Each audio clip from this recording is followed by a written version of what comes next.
우리는 늘 이런 얘기를 하죠. 왜 강남 아파트는 집값이 오를 때 가장 먼저 오르고 가장 많이 오르고 또 결과적으로 가장 비싼가요? 뭐 이런 생각들을 많이 갖게 됩니다. 서울 같은 경우에는 3.3제곱미터당 2,700만 원 정도입니다만 강남구만 놓고 보면 5,500을 넘어가고 있고요. 2배 이상 이렇게 비싼 데는 이유가 있을까요? 하는 질문에 대한 답을 찾도록 하겠습니다.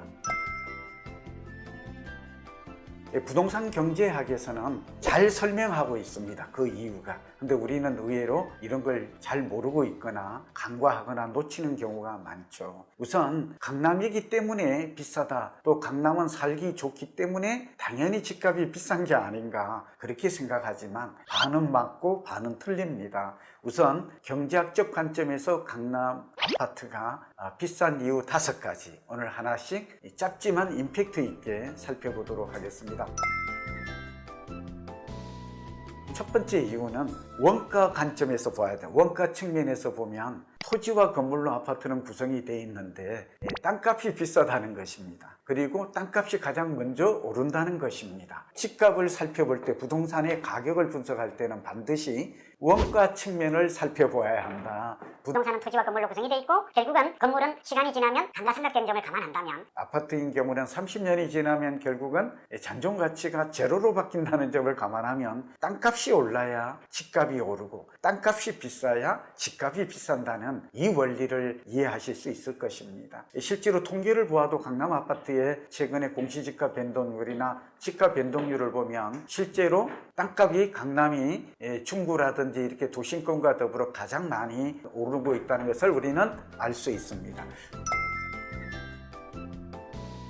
두 번째, 수급 측면을 꼽을 수가 있죠. 수급 측면에서 보면 강남은 서울이 만성적 구조적으로 공급이 부족한 시장이라는 것을 우리가 다 알고 있잖아요. 근데 강남은 그 중에서도 유독 수요가 초과되는, 다시 바꾸면 공급이 부족한 대표적인 지역으로 우리가 생각할 수가 있죠. 그래서 어떤가요? 결국은 수급에 의해서 전셋값이 가장 먼저 오르고 많이 오릅니다. 왜냐하면 우리가 전월세 가격은 여러 다른 요인보다도 오직 수요 공급에 의해서 시장 임대료가 결정된다는 원리를 생각해 보면 아마도 쉽게 이해가 갈 것입니다. 그러니까 강남은 어떻다고요? 강남에 유입되려고 하는, 가고 싶어 하는 수요는 많은데 공급이 절대적으로 부족합니다. 지금 재건축 재개발이 억제되니까 당연히 강남도 앞으로도 공급이 늘어날 가능성은 적은 것이죠. 그러니까 결국 수급에서 전세가 먼저 오르고, 전세가 오르면 또 집값이 뒤따라 오르기 마련인데 공급 부족으로 이러한 현상이 가장 첨예하게 나타나는 곳이 바로 강남입니다.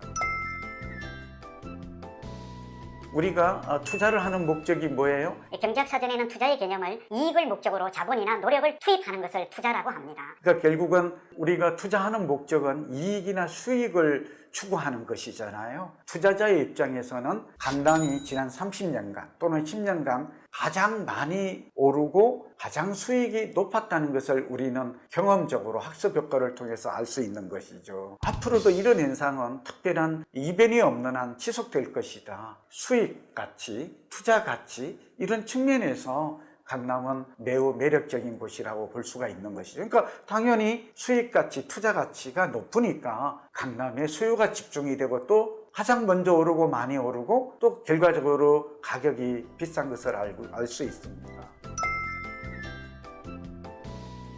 네 번째가 중요한데요. 이거는 이제 주거의 이동성에서 찾을 수 있습니다. 사람은 주거를 정할 때 동물도 마찬가지입니다만 일정한 주거를 선호하게 됩니다. 아무 곳이나 가는 게 아니라 주거를 정할 때는 편익성입니다. 편익성, 단어가 베니핏인데요.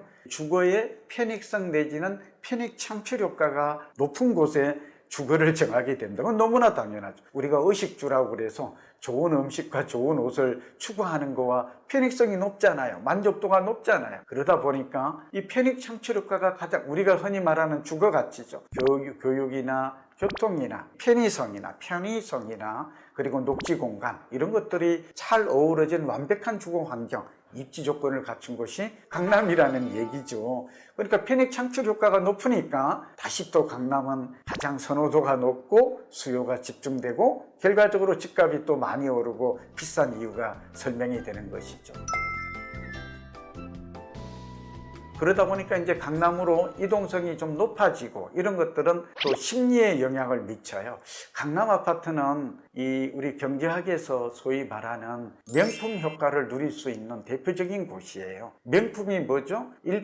일반재와 일반 서비스와 달리 가격이 오를수록 수요가 감소하는 게 아니라 오히려 증가하는 게 명품 효과. 이걸 영어로 우리는 이제 베블렌 효과. 베블렌이라는 사람이 이걸 발견했다고 해서 그 이름을 베블렌 효과라고 합니다. 강남이 딱 그런 현상이에요. 그러니까 주거도 상품인 시대가 오니까 이왕이면 주택을 정할 때도 명품인 곳을 정할 때 심리적인 만족도가 높아질 뿐만 아니라 결과적으로는 가격이 올라서 주말이 또 심리적으로도 경제적인 두 가지 효과를 누릴 수 있는 것이죠. 베블렌 효과 때문에 강남 아파트는 올라가면 소득이 높은 자산을 가진 재력가 입장에서는 남들이 쉽게 살 수 없으니까 나는 살 수 있다. 그래서 오히려 더 수요가 증가하는 이런 우리가 상식적으로는 좀 다른 일반지역 이런 특징이 나타나고 있고요.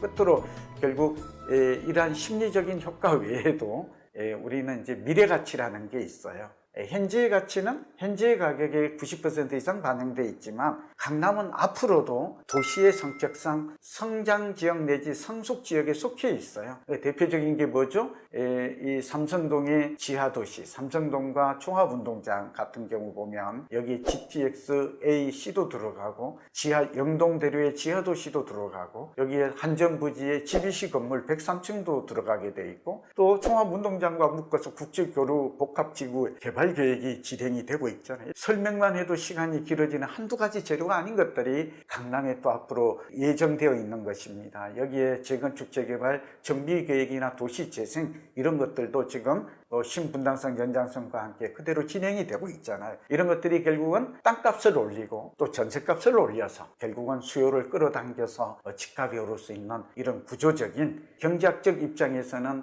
집값이 오를 만한 이유, 근본적인 원인, 구조 이런 것들이 충분히 설명이 됩니다. 강남 예찬을 하는 게 아닙니다. 우리가 마용성광 얘기를 많이 하는데 결국 이것도 밴드웨건이라고 그래서 강남이나 광화문이나 용산에 인접해 있기 때문에 결국은 편성한다는 것이죠. 그런 효과를 누리는 지역이 뜨고 있다는 점은 이론적으로도 충분히 설명된다. 강남을 무조건 사라가 아니라 왜 오르는가. 두 번째는 이런 현상은 언제까지 지속될 것인가. 그런 것들을 저의 설명 속에서 충분히 느낄 수 있으리라고 생각됩니다. 감사합니다.